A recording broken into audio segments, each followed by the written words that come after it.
Freedom family, it's Friday again, so welcome back to Recharge. Today we're going to look at Acts chapter 4, verse 13.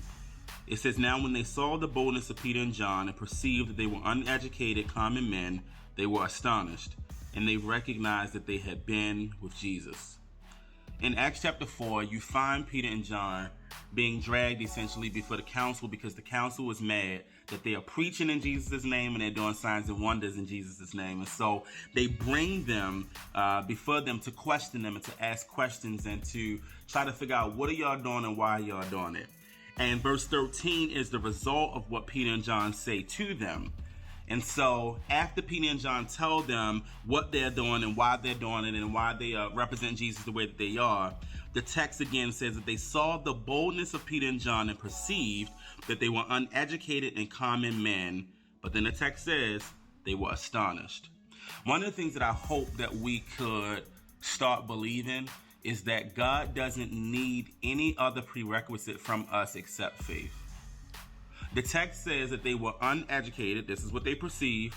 Uneducated, meaning they ain't had no education. And they were common men, meaning they were average. How many of you have felt average this week? How many of you have felt average in life in general? Feeling like, I don't have nothing to bring to the table. I have nothing to offer. I've not been educated like so-and-so in my family, or I've not done crazy things like this other person that I know. How many of us think like that all the time? I think that this text is pushing back on us a little bit because Peter and John were uneducated and they were common men. Yet here they were being dragged before the council because they were shaking things up.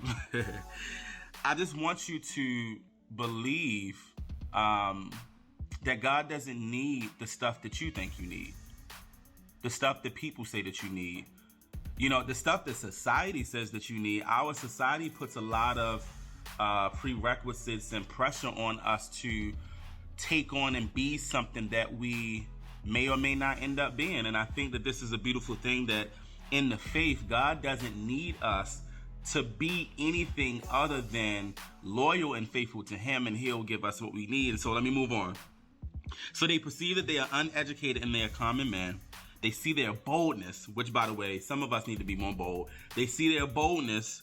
They perceive that they are uneducated and common. And then the text says that they were astonished, meaning they were taken aback. Meaning, how could this be? How is it that these two men who are average, these two men who are uneducated, could be so bold in their faith for Jesus can speak to us? Because that's what they was really feeling. How could they speak to us like that?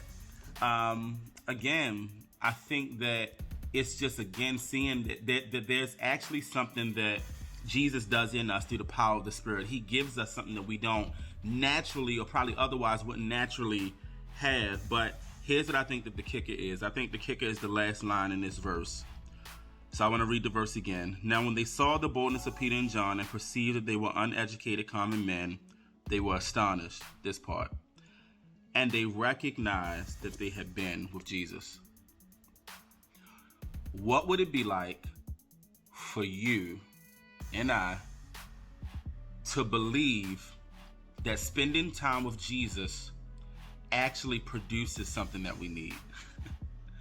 What would it look like for you and I to believe that spending time with Jesus, like actually reading the Bible, actually meditating, actually spending time talking to the Lord, actually spending time hearing from Him, actually produces something of great value? These people looked at Peter and John, saw that they were uneducated and common men, and were astonished. And they were astonished because they realized that these two men had been with Jesus. How did they know that? Well, this council was familiar with Jesus. This council knew how Jesus moved in the earth. This council knew how Jesus operated. This council knew how Jesus spoke. This council knew Jesus' character. And they were now seeing all these things in Peter and John, and that amazed them. What if you don't need more letters behind your name? What if you don't need more experience? What if you just need more time with Jesus? So what I encourage you to do this weekend is to recharge yourself, spending time with Jesus, trusting that He's got you and He's going to get you everything that you need to be in any space that He brings you in. I love you guys. I'll see y'all soon.